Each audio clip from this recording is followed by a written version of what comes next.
সবার জানাজা নামাজের মধ্যে পাঞ্জাবি পরা, মাথায় টুপি পরা।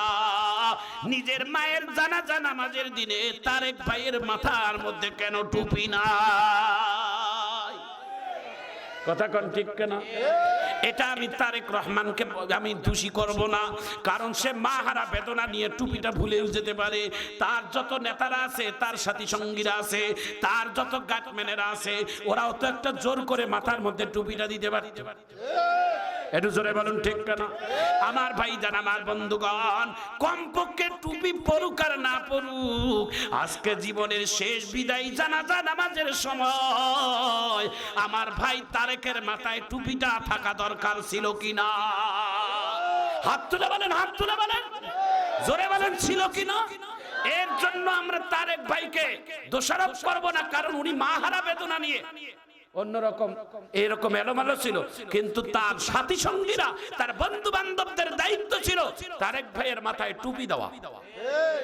কথা বলেন ঠিক কিনা? আরো জোরে বলুন ঠিক কিনা? আজকে জানাজা নামাজে দেখছেন, এই দিকে তাকান, আজকে জানাজা নামাজে দেখছেন এভাবে জানাজা নামাজে সবাই পড়ছে বেগম খালেদা জিয়া, এভাবে বড় বড় নেতারা জানাজা নামাজ পড়ে দেখে। এলেমের জ্ঞান নাই, ইসলামের শিক্ষা নাই বলে ওইরকম দেখে। ওটাকে আজরাইল দেখে না? জানাজা নামাজের সময় কোথায় দেখতে হবে বলেন বাজান? মারহাবা কর। যদি দেখতে চান আমার মোবাইলে দেখাচ্ছি আপনাকে, বাংলাদেশের প্রথম সারির জানাজা নামাজে যারা ছিল সালাম ফিরাইছে, আরে ফখরুল আলমগীর তো আসমান দেখে। মারহাবা কর, এটা মারহাবা। মুই কম দেখি, তোরাও মারহাবা কবে? ভাইজান, ইসলামের ন্যূনতম জ্ঞানের শিক্ষা আমাদের মধ্যে থাকা দরকার। জোরে বলুন ঠিক না? সালাম ফিরাবেন কোথায়? সালাম ফিরার উদ্দেশ্য হচ্ছে ডান কাঁধে একজন ফেরেশতা, বাম কাঁধে একজন ফেরেশতা। আপনার সালাম সিনাত থেকে ডান কাঁধে যাবে, বাম কাঁধে যাবে, আপনার অন্যদিকে দেখা জায়েজ নাই। চিৎকার দিয়ে জোরে বলুন ঠিক না? আপনি নামাজের সালাম ফিরাই মুসল্লি করাবেন, আসমান দেখবেন, এটা নামাজ হবে না। ভাইজান, আপনার ডান কাঁধে দেখতে হবে, বাম কাঁধে দেখতে হবে, কারণ এইখানে একজন ফেরেশতা, এই কাঁধে একজন ফেরেশতা, তাকে আপনি সালাম জানাচ্ছেন। একটু মারহাবা কর। তাহলে জানাজা নামাজে এইভাবে দেখা জায়েজ আছে? একটু জোরে আল্লাহু আকবার বলেন। আমি বলবো না, আমি বলবো না। একটা ছেলে ফার্স্ট ক্লাস যারা জানাজা নামাজে ছিল, তার মধ্যে একটা ছেলে জানাজা নামাজে দাঁড়াইছে। ওটা কোনো বড় দলেরও নেতা না, সামান্য একটা দলের নেতা, শরীরের মধ্যে চাদর দিয়ে আছে, নাম বলবো না। হ্যাঁ, মারহাবা কর। এই ছেলেটার জানাজা নামাজ শুধুমাত্র স্পষ্ট হয়েছে, ওলামায়ে কেরাম বিবৃতি দিয়েছে। একটু চিৎকার দিয়ে জোরে কোন আল্লাহু আকবার। ভাইজান, আমার বন্ধুগণ, আমার দিলের কান খুলে আপনারা একটু শুনে নেন। বাংলাদেশের অনেক সাংবাদিকরা প্রশ্ন করেছে, আজকে বাংলাদেশের আমরা একজন সাবেক প্রধানমন্ত্রীকে হারালাম, সবাই তার জন্য দোয়া করে আর কান্দে, কিন্তু তার নিজের একমাত্র সন্তান, নাম তার তারেক রহমান, মাহারা বেদনা নিয়ে ছেলেটা এতিম হয়ে গেছে, কিন্তু তার মায়ের জানাজা নামাজের শেষেও তিনি কবরে নেবে, নিজের মাকে কবরে রাখছে। কিন্তু ভাইজান, একটা কথা খেয়াল করে রাখেন, আমার কথার সাথে মিল হয় কিনা? সবার জানাজা নামাজের মধ্যে পাঞ্জাবি পরা, মাথায় টুপি পরা। নিজের মায়ের জানাজা নামাজের দিনে তারেক ভাইয়ের মাথার মধ্যে কেন টুপি নাই? কথা কোন ঠিক কেনা?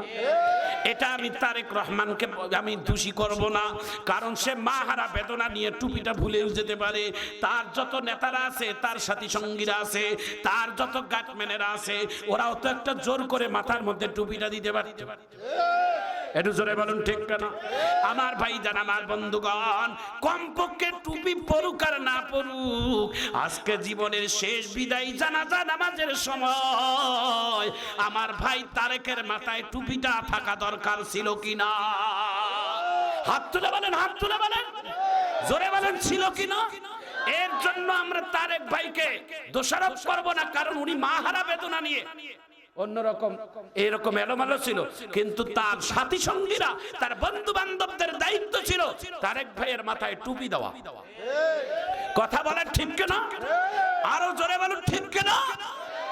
আমার ভাইজান, আমার বন্ধুগণ, দিলটা নরম করে দেন। এক ফোঁটা চোখের পানি এখন আপনার আসবে, আর চোখের পানি ফেলে কাঁদবেন।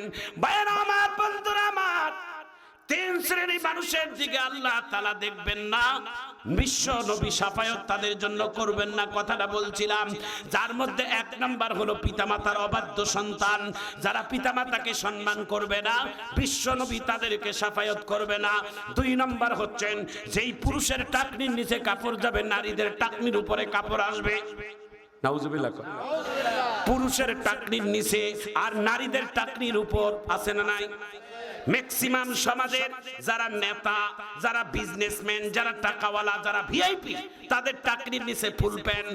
আর নারীদের মধ্যে টাকনির উপর উঠতে উঠতে এখন তো দেখি হাঁটুর উপরে আসছে। তাও আবার কেমন বেসাইছে প্যান্ট, মাঝে মাঝে দেখি, মাঝে মাঝে কাটা। কথা কোন ঠিক কেন?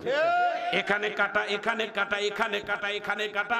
একটা ফুল প্যান্টের মধ্যে 4-5 জায়গায় কাটা। এটাই বলে ডিজিটাল। এটার জুতার মারি ডিজিটালের মধ্যে। জোরে বলুন ঠিক কেন? যেই ফুল প্যান্টে, যেই পায়জামার মধ্যে চিরা দেখে শরীরের অঙ্গ দেখায়, এই ডিজিটালকে আমরা পেশাব করি।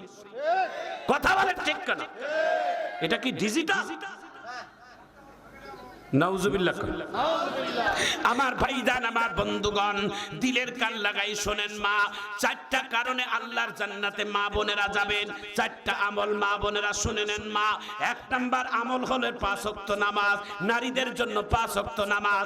2 নাম্বার, নারীর পর্দা করা আল্লাহ ফরজ করছেন।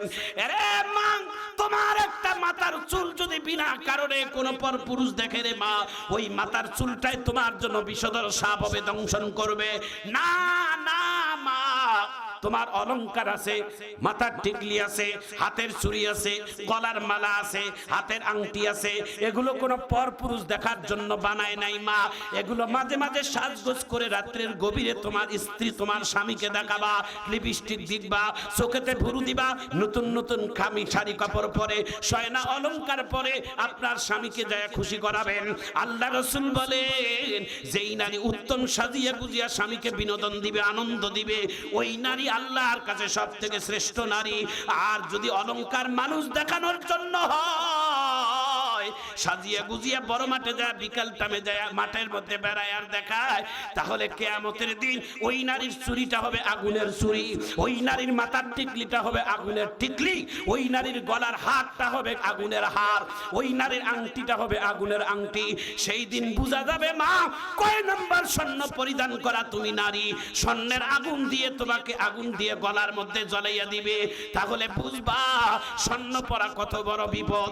না না মা, পর্দা তোমাকে ফরজ করেছেন। তোমার কাছে সব থেকে দামি সম্পদ হলো তোমার পর্দা। জোরে বলুন ঠিক কিনা? 3 নাম্বার হবেন নারী হোক আর পুরুষ হোক, সতীত্বের হেফাজত।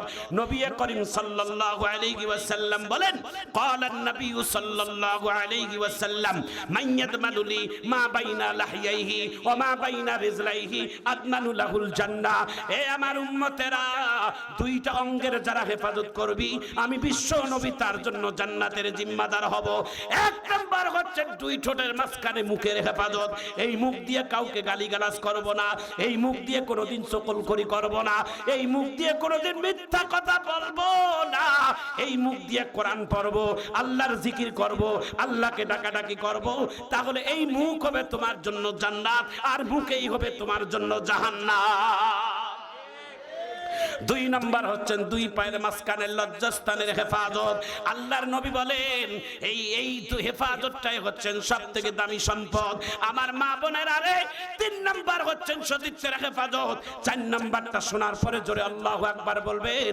স্বামী কালো হোক আর গরিব হোক আর ল্যাংড়া হোক আর ভেঙ্গা হোক আর যে যাই হোক, আল্লাহ তাআলা যেই নারীর ভাগ্যে স্বামীটা দিয়েছে, এটাই হলো সবথেকে দামি সম্পদ।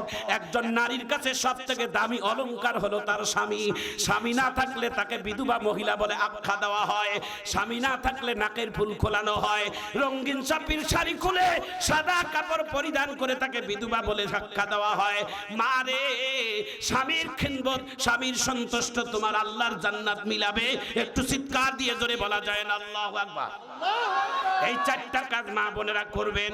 এক নাম্বার নামাজ। জীবনের যতই কাজ আছে মা তোমার সংসারের, নামাজের সময় হলে সব কাজ বন্ধ হয়ে আগে নামাজ পড়বি।